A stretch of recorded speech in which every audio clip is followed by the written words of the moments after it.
दोस्तों नमस्कार। हाजिर हूँ मैं एक नए विषय तीर्थों का हमारे जीवन में क्या महत्व है पर चर्चा करने के लिए। कुछ तथ्यों के साथ जानेंगे कि इनका प्रादुर्भाव और इनकी महत्ता क्या क्या है। देखिए, हमारी सभ्यता में 4 काल खंडों का जिक्र मिलता है: सतयुग, त्रेता युग, द्वापर युग और कलयुग। सतयुग में ध्यान और तप का महत्व था। पुण्य का प्रतिशत 100% था। सभी मनुष्य सत्यवादी और धर्मात्मा थे। मत्स्य, कूर्म, वाराह, नरसिंह अवतार इसी कालखंड के थे। सतयुग का प्रधान तीर्थ पुष्कर है। त्रेता युग में अधर्म का नाश करने भगवान विष्णु के 3 अवतार श्री राम अवतार, वामन अवतार और परशुराम अवतार है। रामेश्वरम इस युग का मुख्य तीर्थ है। शिवलिंग पूजन परंपरा यहीं से शुरू हुई। माता सीता द्वारा गौरी की पूजा अर्चना अच्छे वर प्राप्ति के लिए, जो इस बात का साक्ष्य है कि गौरी पूजन की शुरुआत इसी कालखंड से होती है। द्वापर युग करुणा और सत्य के 2 स्तंभों पर आधारित है। द्वापर युग में भगवान कृष्ण को धर्म की रक्षा हेतु अवतरित होना पड़ा। कौरव पांडवों का युद्ध भी इसी काल का है। द्वारका इस कालखंड का महत्वपूर्ण तीर्थों में से एक है। हिंदू धर्म में 4 धामों के 4 क्षेत्र प्रत्येक युग का प्रतिनिधित्व करता है, जैसे बद्रीनाथ सतयुग का, रामेश्वरम त्रेता युग का और द्वारका द्वापर युग और कलयुग दोनों का। इसी तरह ऋषि मुनि महात्माओं ने विभिन्न स्थानों पर कठोर तप किए, इसलिए ये सारे स्थान तपोभूमि के रूप में जाने जाते हैं। इन धामों और तीर्थों की अपनी अपनी महिमा है। ये स्थल पवित्र होने के साथ साथ यहाँ पर चेतन ऊर्जा के प्रभाव का अनुभव भी किया जा सकता है। एक लोक कथा इनकी पुण्यता और पवित्रता की पुष्टि करता है।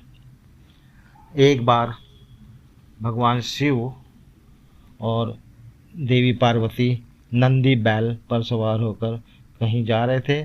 तभी शिव जी अचानक बैल से उतरकर एक वृक्ष के नीचे बने चबूतरे को प्रणाम करने लगे। पार्वती जी ने कारण पूछा तो बताया कि यहाँ 2 शताब्दी पहले एक महापुरुष ने तप किया था, इसलिए पुण्य स्थान को प्रणाम कर रहा हूँ। कुछ दूर और चलने के बाद फिर एक जगह पर अपने वाहन से उतरकर एक वृक्ष के नीचे की भूमि को प्रणाम किया। कारण पूछने पर बताया कि आज से 2000 वर्ष बाद एक महात्मा पुरुष यहाँ कुछ समय के लिए विश्राम करेंगे, इसलिए इस पुण्य भूमि को नमन कर रहा हूँ। कथा बताती है कि महापुरुषों के सानिध्य से साधारण भूमि भी तीर्थ हो जाती है। चलिए थोड़ा इनका मानवता के लिए क्या क्या योगदान रहा है वो भी समझते हैं। जितने भी महान आत्मा ऋषि मुनि हुए हैं, इनका योगदान इस सृष्टि के लिए अमूल्य है।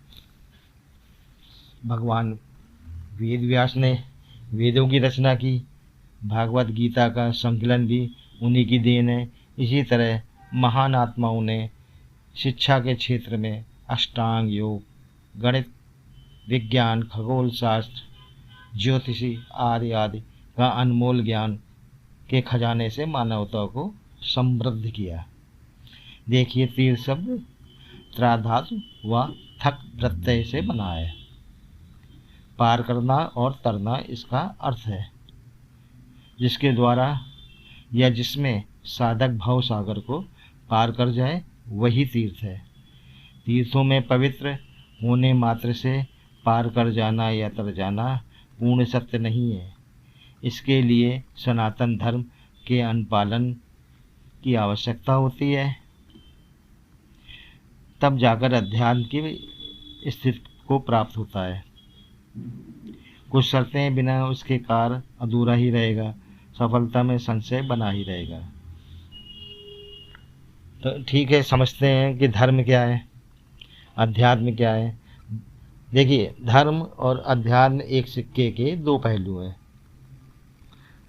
अर्थात धर्म के रास्ते चलकर अध्यात्म को पाया जा सकता है।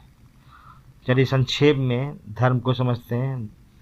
धर्म वह है जो धारण करने योग्य हो, धारण करने योग्य है, जैसे वो सद्गुण, जैसे सत्य बोलना, संतोष, कर्तव्य, करुणा, अहिंसा, न्याय, सदाचार, परोपकार आदि आदि। धर्म मनुष्य को विवेकी बनाता है, यही सनातन परंपरा है।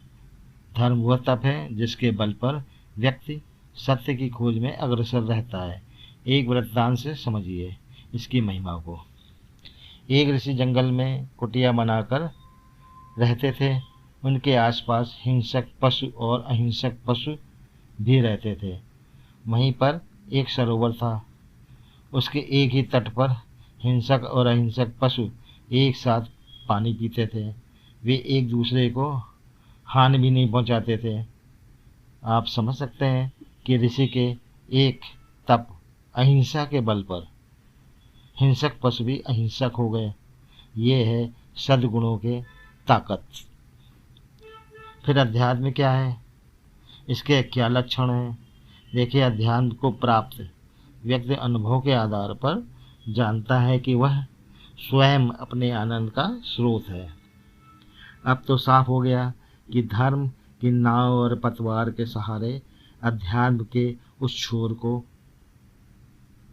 पाया जा सकता है जहाँ परम आनंद की अनुभूति होती है। आज के संदर्भ में देखें तो व्यक्ति का जीवन बहुत कठिन हो गया है। भौतिक सुख समृद्धि के लिए दौड़ा जा रहा है, शांति तो जैसे खो गई है।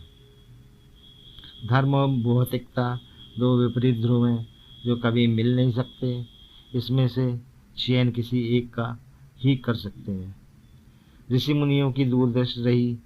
वे जानते थे कि जनमानस का कल्याण किस तरह किया जाए, इसीलिए उन्होंने देव दर्शन, भजन, कीर्तन, तीर्थ, स्नान आदि का महत्व प्रदान किया कि जनमानस को शांति मिल सके। इसके बारे में ज्ञानियों का मत है कि तीर्थों में स्नान से शरीर पवित्र होता है, दान देने से हाथ पवित्र होते हैं, तीर्थ में परिक्रमा करने से पैर पवित्र होते हैं, देव दर्शन से आँख पवित्र होती है, हरि कथा सुनने से कान पवित्र होते हैं, हरि गुणगान से रसना पवित्र होती है। प्रभु की कृपा दया के प्रति सरल विश्वास से मन पवित्र होता है। आत्म तत्व विचार से बुद्धि पवित्र होती है। भगवान के प्रति समर्पण से अहंकार पवित्र होता है। परमात्मा के योग अनुभव से जीवात्मा परम पावन हो जाती है। जब हम आंशिक स्नान करते हैं तो हमारे कुछ अंग तो पवित्र हो जाते हैं, परंतु कुछ अंग अपवित्र ही बने रहते हैं। इसलिए सर्वांगीण स्नान आवश्यक है। इसीलिए संतों का मत है, जितने अंशों में हम पुण्यों को संग्रहित किया है उतने अंशों तक हम पाप से बच पा रहे हैं।